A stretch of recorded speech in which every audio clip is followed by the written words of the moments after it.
Fala pessoal, tudo bem? Sejam bem-vindos aqui a mais uma nova aula da geração FP&A. E nessa aula, pessoal, a gente vai mostrar para vocês e apresentar para vocês algumas particularidades fundamentais para a gente que trabalha com modelagem para o setor do agronegócio. Para quem já é nosso aluno, sabe que a gente trabalha com dois tipos de planilhas. Aqui eu vou mostrar para vocês uma planilha mais genérica, mas é uma planilha que é muito utilizada, é uma formatação, na verdade, muito utilizada no mercado, mas também a gente tem a nossa outra planilha de modelagem financeira, que a gente chama ela de super planilha com simulador de cenários, que é aquela bem mais arrumada, que já vem toda pronta no nosso treinamento. Para projetos mais complexos, como concessões para indústrias, incorporações, empresas de construção, obras, reformas, assim como também para o setor do agro, a gente utiliza mais uma formatação bem mais trabalhada, porque tem fatores específicos e diferentes. Esse aqui, pessoal, é um estudo de casos que a gente desenvolveu com um cliente nosso, mas que a gente quer passar algumas particularidades para vocês, porque a gente já sabe que o setor do agro, ele exige da gente muito estudo, benchmark de mercado, e tem muitas particularidades diferentes que os outros setores da economia não se aplicam, né? A gente não faz a modelagem considerando as mesmas premissas, tá? Sendo que, Lucas, quais são essas observações para a gente lidar com isso na modelagem financeira, tá, pessoal? Queria mostrar para vocês aqui só a formatação. A gente desenha toda a parte de premissas, depois fomos para DRE, balanço patrimonial, e temos aqui toda a base de dados de payback, TIR, participação de capital, valuation, e claro, a gente sempre gosta de trabalhar com referências, com benchmarks. A primeira observação que é importante e é diferente de se trabalhar em outras áreas, né, em outros setores, é fazer os seguros, né, do hedge e da variação cambial. Para o setor do agro, isso é muito importante, por quê? Porque a gente está falando de commodities, né? Commodities, ela tem uma variável diferente, é uma variável de preço que não está na nossa mão, mas que muitas vezes dita a regra de mercado, dita contexto macroeconômico e uma série de outras coisas ali. Então, o fator de venda, fator de lucro, precificação, está tudo ligado à variação cambial, variação da commodity em si, porque tem dois fatores específicos. A gente tem a variação do preço da commodity, que é do produto, e a gente tem a variação também cambial, que é o dólar, né, para quem exporta ou importa. E uma terceira, que é o seguro do hedge. E esse seguro, pessoal, do hedge, a gente vai fazer uma aula só dedicada a isso, ele é algo importante, por quê? Porque ele tem que ser considerado dentro de uma premissa de capital de giro da empresa, ele tem que ser uma gestão de caixa. A gente sabe que aqui no Brasil, por exemplo, quem conhece B3, sabe que a gente pode fazer operações de hedge em milho futuro, em soja, em boi e etc., justamente para proteger a nossa produção, proteger a nossa safra. E via de regra, eu vou ensinar numa próxima aula a vocês a fazerem esse tipo de cálculo e como colocar ele dentro da modelagem financeira. O segundo ponto importante é entender os ciclos de tempo de plantio e da colheita. Ou seja, você como modelador financeiro, a gente sabe que a gente olha muito para números, né? E às vezes número frio, muitas vezes eu falo isso, às vezes não quer dizer nada, mas você entender todo o período, o prazo, o que acontece dentro daquele período. Isso também, entender bem esses ciclos, a dinâmica desses ciclos para empresas ou para fazendas que trabalham com várias culturas diferentes, impacta muito. Por quê? Porque os prazos médios, por exemplo, de produção, prazo médio de recebimento dessa produção e o prazo médio de pagamento é o que vai definir para a gente o NCG. Então, em contrapartida, você não consegue muito bem trabalhar o ponto 1 se você não trabalhar o ponto 2, porque para você fazer um seguro de hedge, proteger da variação cambial, você tem que estudar as posições de caixa mediante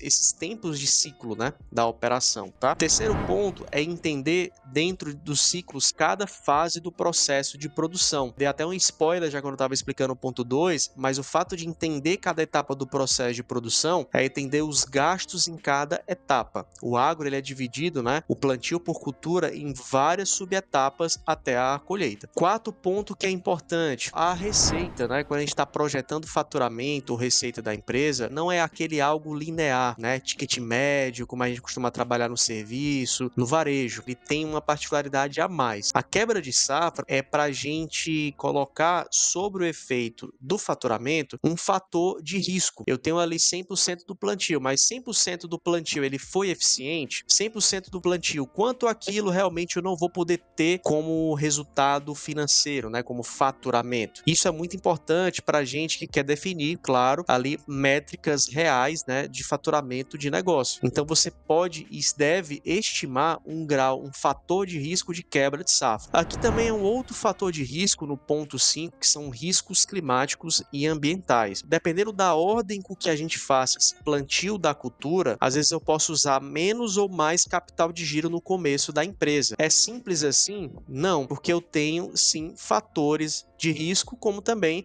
fatores ambientais e climáticos para que naquele período aquela performance daquela safra, daquela cultura, ela desenvolve melhor. Por isso que entender todos os pontos acima é importante, principalmente o tipo de cultura. Lucas, mas a gente é só modelador financeiro e tal. Cara, não importa. Você precisa entender todo o processo para você ser assertivo. Aqui, pessoal, não é igual a gente trabalhar que nem um varejo, um atacado, uma distribuição. Ele é um mundo totalmente diferente em termos de análise, tá?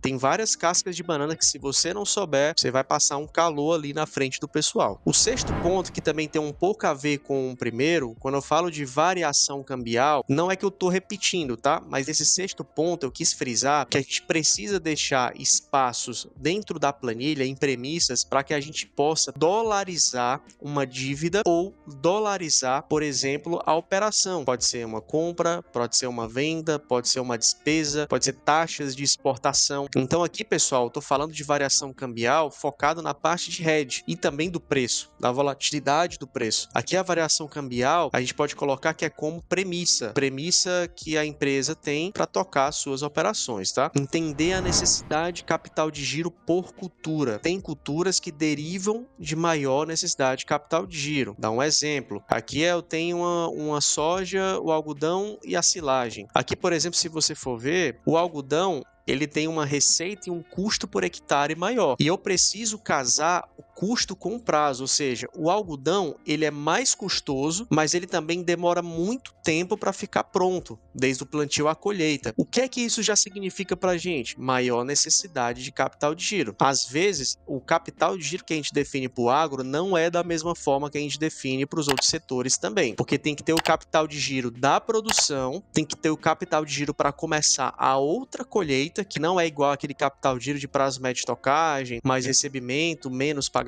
Então você tem que correlacionar a sequência das culturas que vão começar para saber se você pode ter aquele capital de giro. Então é o capital de giro do negócio e tem um capital de giro por cultura, como também tem o capital de giro para fazer a operação de hedge. São 3 modalidades de capital de giro e não um só. Isso é muito importante. Até porque, como o agro tem prazos longos, a gestão de caixa e capital de giro ela é top 1 aqui em termos de maturação de estudo e análise para esse setor. Analisar bem as culturas que estão sendo trabalhadas, todas as particularidades, saibam de todos os perfis, né, de culturas que estão sendo trabalhadas, sabe como, aonde está o mercado consumidor, qual a forma de pagamento, entenda se ela é uma commodity muito negociada ou pouco negociada, se é fácil ou não é fácil fazer o hedge dela. Isso parece ser um ponto básico, mas é muito importante. Analisar receita e custo e resultado por cultura, ou seja, você tem um negócio consolidado, todas as culturas, mas você também pode analisar o DRS por cultura. Isso é muito importante.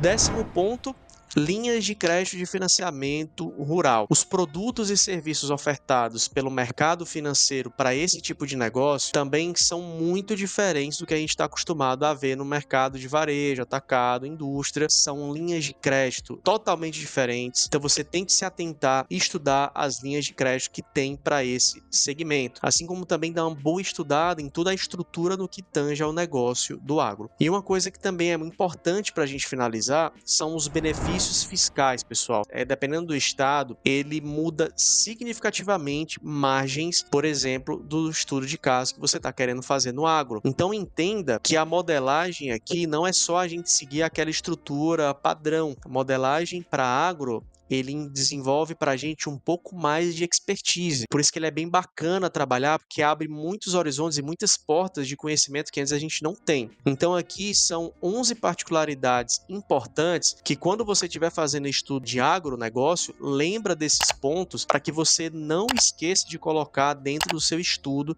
de modelagem financeira. Que, por exemplo, aqui a gente define por hectares, ó.